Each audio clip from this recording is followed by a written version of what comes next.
Was there a phase in there that you're like, you skipped over that you visited later on in life and you're like, oh, this is a little out of order, but. Yeah, no, I know exactly what you're saying. I went through some phases actually before I even ended up on that 70s show. So I've had all the phases, just like you're talking about. Maybe a little bit out of order because I feel like a cat sometimes where I've had like 9 lives of like, I look back at my life. I have like this period of time before I started that 70s show. And that was like one life. And then once I got on that 70s show, that was like another life. And then that ended, which was such an era, in my life. A 70s show was 8 years. And then I, moved on from that into like, you kind of like graduate to other stuff in your life. It's just, I've had these like specific periods of time. And now being a mother, this is like a whole new life of like being a wife and a mother. And also juggling your career, because I'm a working mom. So it's like, I've had these like so many lives happen. Nothing I did was like your typical, and it sounds like same with you. You go to school, you graduate, you go to college, you graduate, you get a job, and then you're just like in the thing. And we kind of did it a completely different way. So yes, I've definitely had all the phases and they are pretty out of order.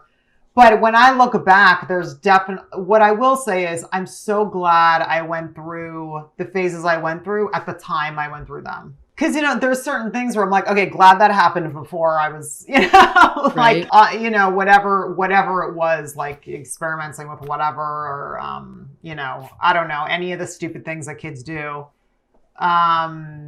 With like alcohol or whatever dumb stuff that we all do. It's like, I definitely, because I had such a free upbringing insofar as like rules, I had a lot of freedom. I definitely like did a lot of stuff as a youngster that I would be really bummed out if I knew my kids were doing. That is kind of a bummer that, I want to be able to like talk to them. And I didn't have that, but I had a lot of other great stuff. I had the trust for her to let me go and the trust to be like, what do we have to do to, and I was like, learn how to act. And she was supportive of all of that. Like I would never be where I am without my mom.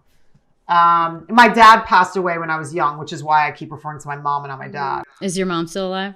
She is. She has, she's had pretty bad, dementia for a while. So it's kind of nearing the phase of like, there's really nothing more the doctors can do. It's just like, we just have to kind of manage it with, good food and whatever medication we can. But I'm going to go see her on, Saturday. I'm going to go see her and bring my kids to see her. And I don't think she will remember my kids, but it's fine. Like we're just trying to enjoy the time that we have and stay present, but it's interesting because my mother will never have that, because she's had it for a while now. And we'll never have that like end of the scene in the movie where it's like the cathartic, moment of like, why couldn't it have been like this? Or like, talk to me about this. Like, why did this happen? And, we'll never have that. And that's another thing I've really had to kind of come to terms with too. Of like, that's okay. We're never going to have that conversation. It's not, life is not a movie. You know what I mean? You're not going to have that third act monologue of like, this is what happened. You know what I mean? Whatever. But it's interesting. But yeah, I mean, to answer your question, I went through a lot of phases, just like we all do. And I'm really happy to be exactly where I am right now talking to you. Oh, thank you. What do you do? What do you do to ground? I mean, I know you say you love cooking. I mean, I know you love cooking, and I know that's something that you've said you do to relax, but is there anything outside of that you've developed over time where you're like, these things really help me to feel like I re-baseline or reorient or feel grounded and can then sort of take on the world again? Yeah, I mean, I'm a really physical person, so I do really well when I'm active.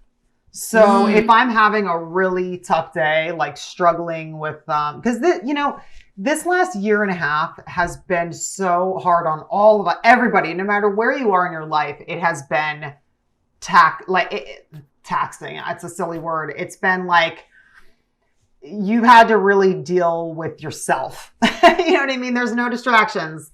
It's right. Like you're locked down, you're, in it, and you're really having to look at yourself and your life and what this all means. And also it's emphasized in relationships. So that's why they either failed or they grew. Exactly. Totally.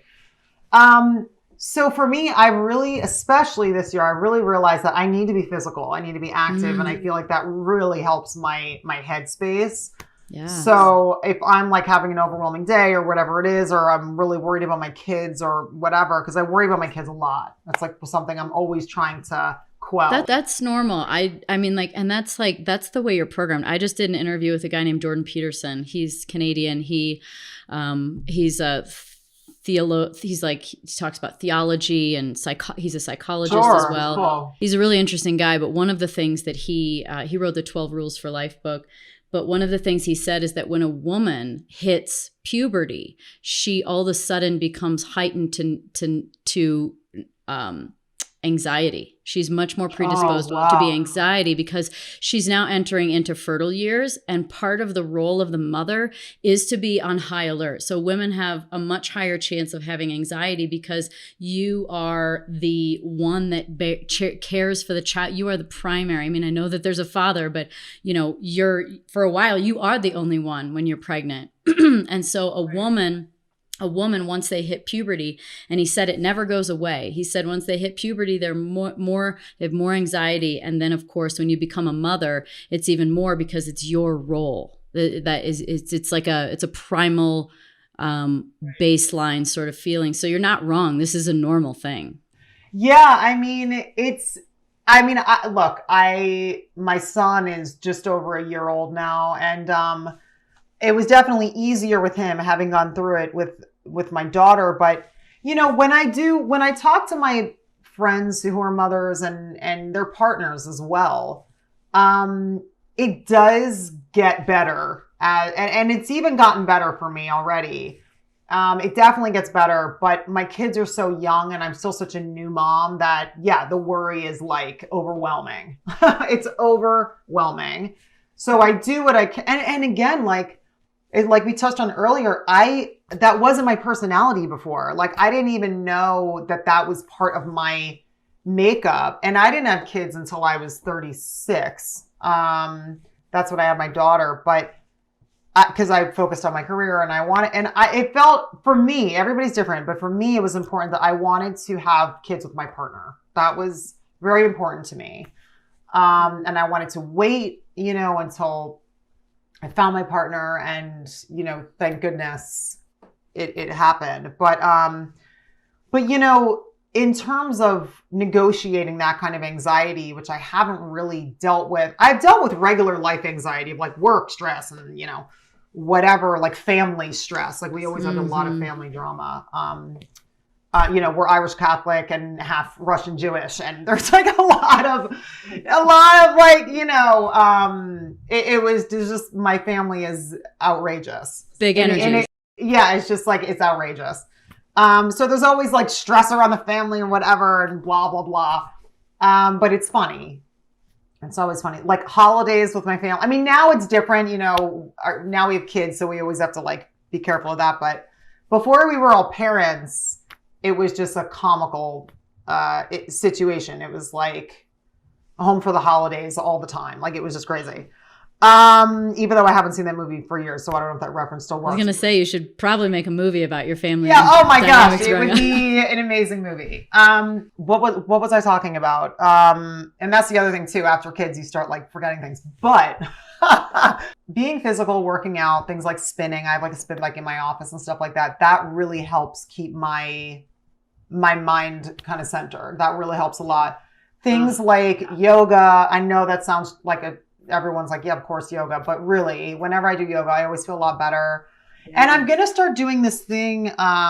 I don't know anything about it. I just heard about it, called the Alexander technique. Have you heard of this? It's about like breathing. So there's a lot of stuff that I've really been like studying recently about like breath, just like breathing. Like, did you read that book? Did you read the book Breathe yet?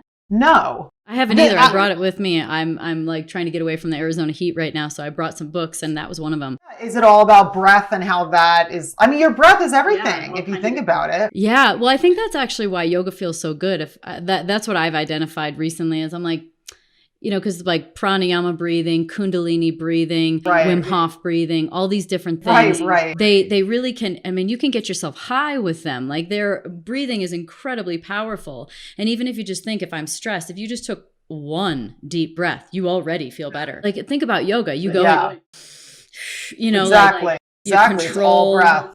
Exactly. You know what's funny is I was talking to a friend of mine.